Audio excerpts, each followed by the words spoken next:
quel sera le cadre pour justement aboutir à ces grandes réformes, justement pour inculquer la mentalité, que ce soit aux dirigeants, que ce soit à la population, pour justement beaucoup plus miser sur la méritocratie que sur l'aspect sociologique? Je pense qu'il faut sensibiliser. Je pense qu'il faut sensibiliser la population à bien tirer les oreilles. Oui, effectivement, les élus n'ont rien produit. Vous verrez qu'effectivement, vous avez des gens qui ont été élus haut la main, sincèrement haut la main, avec énormément de voix, parce qu'ils ont fait des dons à la population, mais les dons ne réforment pas une société.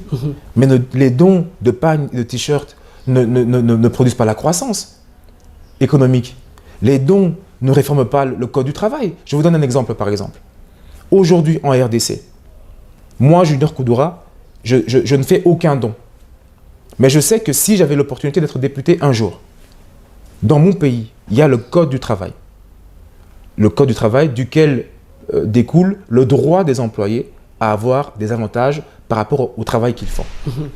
Les articles 39 à 42 sont les articles fondamentaux du code du travail parce qu'ils déterminent les conditions du contrat de travail.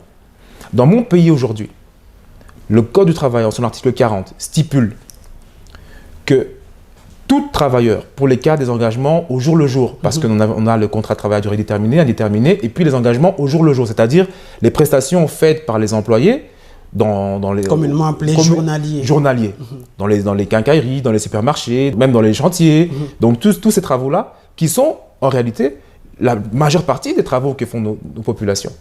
Eh bien, le Code du travail congolais stipule que si sur une durée de 60 jours, une personne a effectué un travail journalier durant 22 jours, au 23e jour, ce travail n'est plus un travail journalier, mais c'est un travail qui mérite un contrat de travail indéterminé. Ça, c'est le code du travail. Ça, c'est le code du travail congolais qui le dit, qui le stipule. Et c'est bon, ça protège l'employé contre l'employeur véreux qui vous emploie au jour le jour durant 2 ans, 3 ans, 4 ans, 5 ans, comme c'est le cas au Congo. Et donc, on peut se demander, en tant que député, d'abord, de poser la question, de prendre le micro au perchoir et de le dire. 2, de demander à poser la question au ministre du Travail pour dire que fait-on pour que cet article de la Constitution soit respecté? Est-il respecté? Sinon, il n'est pas respecté. Alors, que fait-on pour contraindre les employeurs à respecter cet article?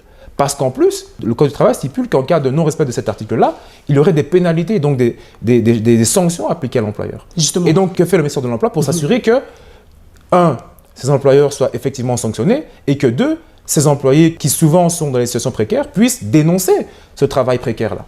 Voilà une question concrète que nous pourrions poser en tant que députés. Mais si vous ne lisez pas la Constitution, si vous ne lisez pas le Code du travail, vous aurez beau faire des dons, des t-shirts, donner du pain, donner des bouteilles d'eau par-ci par-là, fondamentalement, dans le pays, vous n'aurez pas un impact national à pouvoir lutter contre le chômage et le travail précaire.